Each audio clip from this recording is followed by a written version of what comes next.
Mr. Fatih, please. Thank you very much, Madam President. Best wishes for your presidency.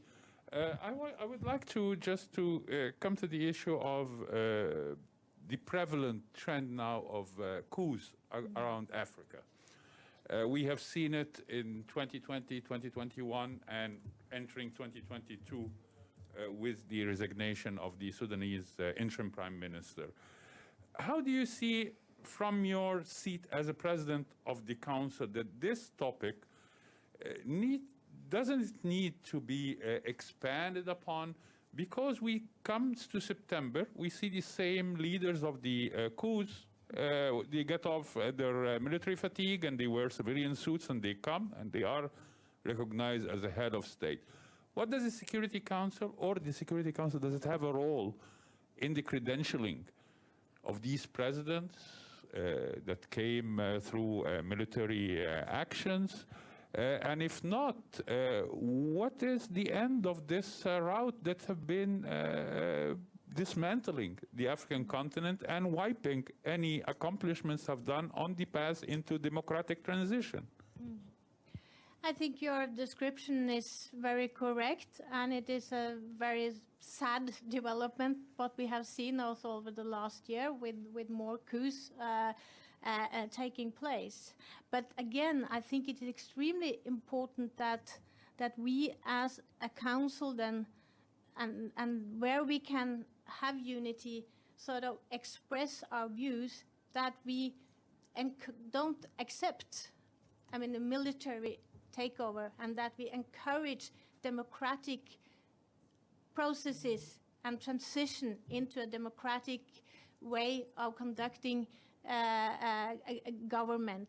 Because the message, if it's unified from the council, I think make quite a lot of impression on the people on the ground.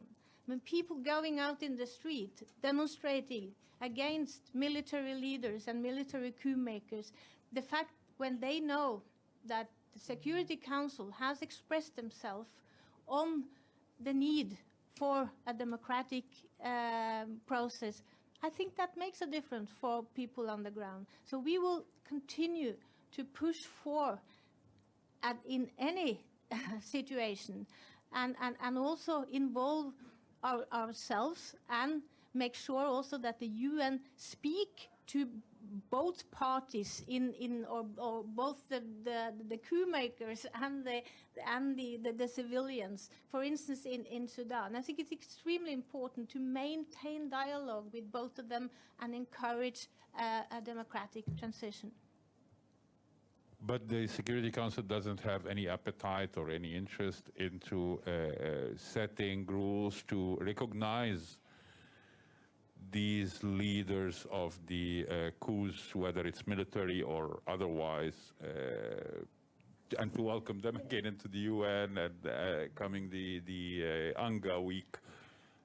We don't see any change. Yes, there is condemnation at the beginning, but then a month or two later, deals are still going, trade is still going, arms supply is still going, aid is still going.